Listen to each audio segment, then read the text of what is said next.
Bum bum bum bum bum bum bum bum bum bum bum bum. The Peter Dislike Show. Bum bum bum bum bum bum bum. Please continue to pray that I make the right connections in my life by disliking this video.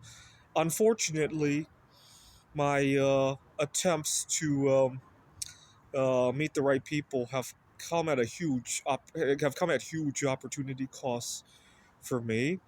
What do I mean by that? Well, first, there's the obvious costs, right, of dating, of even just the personal upkeep that is required in order to have a dating life, right?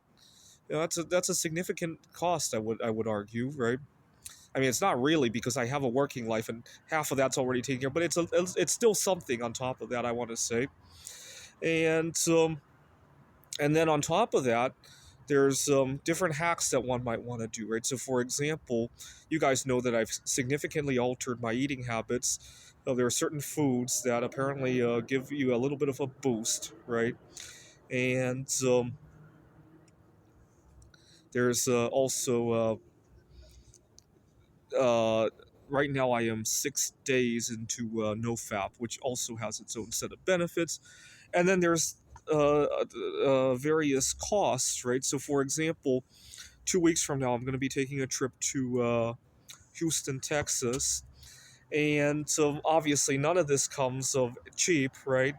Especially the mental effects of it. The financial aspects of it, you pay it and you move on, right? But the mental aspects of going weeks of no fap, of not having an appetite for anything other than celery, that weighs on you and it compounds on itself, right? It affects your job performance, it affects how you interact with everybody else, and all the rest, right? And why do I torture myself for doing this? Well, I'm actually visiting a friend right now at an apartment. I don't want to show the name of it because I don't want to give up too much.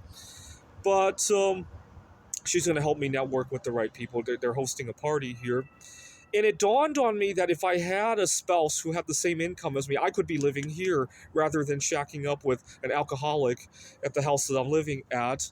But unfortunately, the way to that point has been very treacherous for me as of late, right? Especially in regard to the celery and the nofap. The trip to Texas isn't so bad. The dating expenses and the personal upkeep isn't that bad because I like it anyway. But the fact that I have no appetite for everything else and the nofap is really weighing me down. I really need your prayers. This is the Peter Dislike Show.